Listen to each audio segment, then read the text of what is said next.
Welcome to yet another edition of First and 10 with Rams football coach Joe Prud'homme. I'm Jimmy the St. Christopher. Rams lost 2 weeks ago in their first game of the truncated season, 33-15 to Sagu. Coach, take us through that game. What were your thoughts on the game? You know, I thought we had our opportunities at times, didn't cash in on them. And I thought Sagu, whenever we presented an opportunity, they were pretty quick to cash in on it. So I thought they did a much better job of that than we did. We were playing shorthanded. We had some of our better performers from last year didn't get a chance to play, and that hurt us. It really kind of limited a lot of the things we could do. I thought the defense held up pretty well. I mean, considering we had only had 4 contact practices over like a 4-week period because of COVID type protocols and things in place, I thought we tackled well because we hadn't gone live, to the ground, everybody down, and I think we missed like 8 or 9 tackles, and that's pretty good for a first time back, and they hadn't tackled in over a year. So that's, to me, I was pleased with the defense. Held them to some field goals when they had a chance. Made some mistakes on special teams. I was disappointed in that. The drop punt, snap, and, the big return they had. Those hurt, but we were hoping to limit those situations, but we didn't. But we've been working on, getting back to fundamental football like we have been the whole time, and had a couple good weeks of practice, so we'll see. Avery Child started at quarterback for the Rams 2 weeks ago against Sagu, and then Dalton Dale came in the second half. Who made the biggest impression from the quarterback position? Oh, we struggled at that position, frankly. Not because of the quarterback play necessarily, but we were limited with our receivers. So it was hard for them to get open. We had 3 and 4 freshmen at a time playing receiver, which is difficult for anybody. But especially in this kind of season, your first college football game, amidst all this other stuff, to go out and now go against a Sagu team that was pretty seasoned and really ready. And I'd say maybe Dalton a little bit better.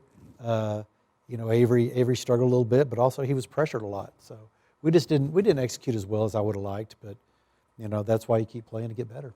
What did you think of the performance of the offensive line and then the running game in general? I thought the running game was okay. It wasn't as good as it could have been. What happened is we were getting outnumbered up front a lot. Once they figured out that our passing game wasn't quite as good as it had been, they were able to crowd the box a little bit. O-line didn't miss a lot of assignments. It's just we were outnumbered a lot, and it's a numbers game, and we just weren't able to get going like we wanted to. I think Ty Williams is going to be really, really good. I think Jabs White's going to be really good. You hadn't seen Clint Epperson yet, but he's going to be a player for us.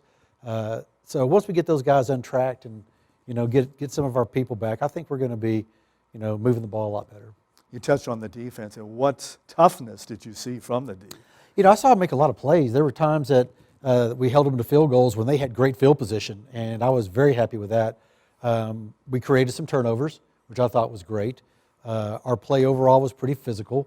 We limited them to 80 yards rushing. That's pretty good. We had a couple of tip balls that really hurt us that gave them big plays. You take those away, and they're under 200 passing. That's a solid day for the defense, especially as many plays as they were on the field. But I thought they performed, pretty well. But like Coach Duckworth, and they'll tell you, well, we didn't win, so it doesn't matter, is where you go with that. But I thought they played pretty well.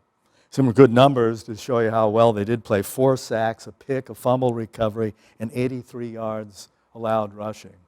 That's solid. I mean, that should win games for you. We last year we were a big-time scoring team all the time, and defense would get, struggling getting those track meets. And if the defense can hold serve and the offense can continue to develop the right direction, I feel good about the direction we're going. How about special teams? What did you think of them? I didn't think it was great. I thought it was okay. I thought our coverage units were okay, except for the one big return. We missed 2 tackles right there, had them pinned inside the 20, right around the 15, I believe. Deep snapping, we struggled a little bit. Our punting was just okay. Kickoffs were good. We did the sky kicks and did a good job of covering them. We just have to continue to improve. We got some young kickers, and they just need some experience in front of people. They were a little bit tense. With Rams football coach Joe Prud'homme on First and 10. Rams will play another game this weekend. They head out to the Phoenix area to play Arizona Christian. An early start on Saturday morning, and that'll count against the SAC, the Sooner Athletic Conference. That'll count games in the standings, whereas Sagu didn't. And then in 2 weeks, on the 14th, the final game of the shortened season against Wayland Baptist University won't count against the Sooner Athletic Conference Championship. And then they'll play, starting February 20th through April 10th, they'll play 6 games for the SAC Championship next spring. Who's going to start a quarterback this week out at ACU? I think we're going to go with Dalton. We're going to give Dalton a shot and just see what he can do with it. Dalton brings a new element of the scramble ability, the way he can move and create. And I think that he poses a threat there. And he had a really good week of practice last week. He improved a little bit every day. And that's what you want from your quarterback position. And getting the familiarity and the timing down with the receivers is a really big deal. So, hopefully we've got some cavalry coming back and we'll be ready to go. A couple of weeks ago, we talked about these 2 big quarterbacks, good-sized quarterbacks, Jordan Flores and Hans Loffer. Yeah. When will either of those guys be ready? Who knows? They're freshmen, so you don't want to rush them out there. I think Jordan will be ready before Hans. Jordan has got a great arm on him. He can move. He's, he understands the game well. He's still learning the offense. We talked about last time how he came a little bit late because of the COVID protocols and things we had in place. So he was about a week behind, and that's cumulative over season. That's a long time, really. And so he's finding his way. And Hans is working on mechanics, working on some fundamental stuff, knows the offense well. But I don't think we'll see either one of them this fall. I think we'll see them in the spring, though. Firestorm of Arizona Christian came back. They were down big to Sagu last week, and they beat them 41-37. How do you see them this season? Very mature, resilient team. The third quarter, they won that 21-0, and that was the difference in the game. I thought that Sagu had them on the ropes early. They looked good. I went to the game, and ACU was struggling a little bit at first, but they've got a real resiliency about them. They've got a real moxie about them. They're an older team, and they play like an older team. They got that maturity. They don't get rattled. They just keep doing what they do. They're making a few adjustments, and they just believe in what they do. We're going to have to play a really good game to beat them.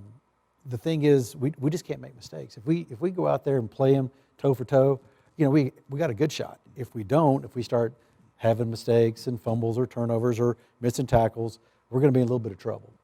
So we'll see. How good is their quarterback, Tyler Duncan? He's good, man. He breaks tackles like nobody I've seen, and it's weird because it looks like they've got him, and he has just enough wiggle and just enough movement and to make people miss. And it's not blazing speed. It's not, he's not Michael Vick by any stretch, anything like that. But he gets free and he operates really well in the offense. He scrambles well. He keeps his eyes open. He runs the RPOs very well, and he's a good running quarterback. And he throws the ball effectively. So he's going to present some challenges. If we can contain him, bottle him up, we feel like we got a decent shot of slowing him down. What does their defense look like? Defense is good. They're aggressive. They made some good adjustments last week. Sagu was moving the ball on them pretty well early on, and they started really heating them up and bringing some blitzing and got more and more aggressive. And the more aggressive they were, it gave Sagu more problems. But they're just real solid on defense. They can bring it. They got a very veteran presence. They don't make mistakes on defense very often. They don't miss many tackles. They get upfield, man. They're an aggressive group. They're a good-looking team. Compare them to Sagu. Are there any similarities there? Are they kind of similar, both on offense and defense? Yeah, I would say the defenses are similar for sure. I thought Sagu's defense is outstanding. I thought they're really good. I think ACU's defense is similar to theirs. I think the offenses are different in that Sagu is a little more multifaceted, whereas ACU is a little more basic, but the things they do, they're going to do that, and they're not going to change a whole lot. They're going to lull you into sleep on some things and set up other plays, and I think Sagu's a little more dynamic of a team. And frankly, at halftime, I thought Sagu was going to on their way to a big win. I mean, just by the way they were playing, their body language, and the way that ACU just kind of went in the locker room and made a few adjustments and came out and went to work. But they'll go tempo on you at times, and they'll probably go up tempo whenever they have a positive play, 5 or more yards. A lot of times they'll hit you with that tempo. So our goal is to keep them from getting into that. Not that we can't play tempo, we go against it in practice, but it's always better to kind of get them on their heels if you can a little bit. Sagu seemed to have a handful of big receivers, 6'3", 200 pounds plus. Does ACU have anybody like that? They've got a real big, he's an H-back tight end type. He's a really effective possession receiver. They got a receiver out of Dallas who can go, really good player. He's their deep threat.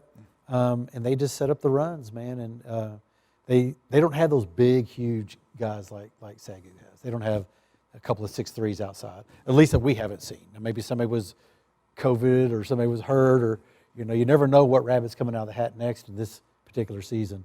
But they don't have those type of guys. And why does this game count against the SAC championship where Sagu and WBU Travel. Okay. Strictly travel. Otherwise, we would have to go out to Arizona a second time in order to play it. So the trade-off for this being a conference game would be that we wouldn't have to go to Arizona in the spring and travel there twice in a season. The only school that's doing that's Wesleyan. Wesleyan made a concession that they would go out there twice so that we wouldn't have to, which I was very appreciative to Butch and those guys over there. That was, that's tough on us. And it's tough on Wesleyan too, but Wesleyan they can get those 10-hour trips a little easier than we can, as far as, because it becomes 18, 19 for us. So that's how that worked out. Yeah. So when do you leave for Arizona? We're going to leave Friday morning early, real early. I think our flight's at 9 o'clock. We're going to saddle up at 5 o'clock here and get there about 6 and get on a flight, get out there and play an early game. So we're going to really try to get our guys to get up early every morning so they're used to it, because it's going to be some early mornings out there. That'll be an 11 kick. 11 their time. Their time. Their time. So that would make it noon here. Okay. Yeah. Good. So it's the Rams in Arizona against the ACU Firestorm at noon Central Time. And how about their new on-campus field? Do you know anything about that? Do I ever? I understand it's not ready yet, is it? Well, they're building a softball field, turf, baseball field, turf, practice field, turf, and their game field, turf. They've made a real big commitment, and the guy even said that in order for us to make that big next step, then we had to build facilities, and just made a commitment to it. I'm real happy for Coach Bowen and them out there. He's waited a little while for theirs, but they had a really good plan in place facility-wise, and they're executing it. We don't know if we're going to play at their field or we're going to play at the high school. They're building the field this week. So they're talking about bringing in temporary stands, chairs, all kinds of stuff. And he said, Joe, what do you think about it? Are you good with doing that? And I said, Jeff, man, hey, we've been done a lot of firsts with you guys anyway, so why not do a field? I said, absolutely. If it's a regulation field, I'm great. Doesn't matter to me. I'd rather play there than the high school anyway, just because I think it'd be kind of cool, and it'd be a pretty good buzz. They're going to do it for their homecoming. But man, hats off to them. I think it's the largest building project for a small college right now in the country that's going on facility-wise. So for my hats off to them. Man, they're going to just continue to do this, and this as they build, because that's the next step for everybody. If they build it, the Rams will come. The Rams are going at least once a year, on maybe just once a year, or once every other year. Yeah, that's right. Build it here, and the other teams will come here too. There you if they go. don't already. That's what's happening. Coach, good luck. Have a good trip out west. Thank you. I appreciate that. And we will see you next week. Sounds good. I'll before be here. the WBU last game of the abbreviated 3-game season. Yeah. For Coach Joe Prud'homme, Ricky Dotson, Ryan Keating, and our producer Ken Flowers, Jimmy the St. Christopher saying, so long, we'll see you next time.